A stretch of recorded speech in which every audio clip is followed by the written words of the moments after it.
नमस्ते, प्रणाम, हर हर महादेव। आप सभी को स्वागत है हमारे चैनल में। तो कैसे हैं आप लोग? उम्मीद करते हैं अच्छे होंगे, स्वस्थ होंगे, मस्त होंगे। आज आप लोग के बीच में एक प्यारा सा शिव चर्चा गीत लेके आई हूँ। आप हमारे चैनल पर जाइए, सुनिए। अच्छा लगे तो लाइक कमेंट शेयर जरूर कीजिएगा। नए हैं तो चैनल को सब्सक्राइब कर दीजिए। धन्यवाद। गौरा पार्वती के मंदिर में सोहाग मांगीला। गौरा पार्वती के मंदिर में सुहाग मांगीला। सिंदूर लाल मांगीला, भर भर मांग मांगीला। सिंदूर लाल मांगीला, भरी भरी मांग मांगीला।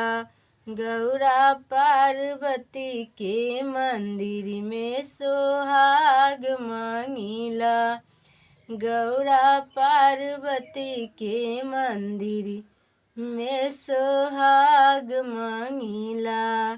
चूड़िया लाल मांगीला, भर भर हाथ मांगीला। चूड़िया लाल मांगीला, भरी भरी हाथ मांगीला। गौरा पार्वती के मंदिर में सोहाग मांगीला। गौरा पार्वती के मंदिर में सोहाग मांगीला। बिंदिया लाल मांगीला, लाले लाल मांगीला। बिंदिया लाल मांगीला, लाले लाल मांगीला। गौरा पार्वती के मंदिर में सोहाग मांगीला। गौरा पार्वती के मंदिर में सोहाग मांगीला। चुंदरी लाल मांगीला, मंगलसूत्र साथ मांगीला।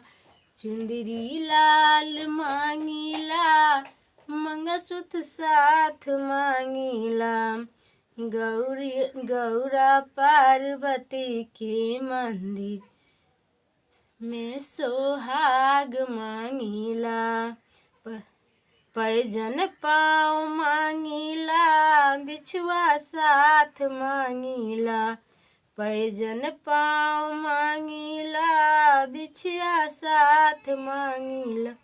गौरा पार्वती के मंदिर में सोहाग मांगीला।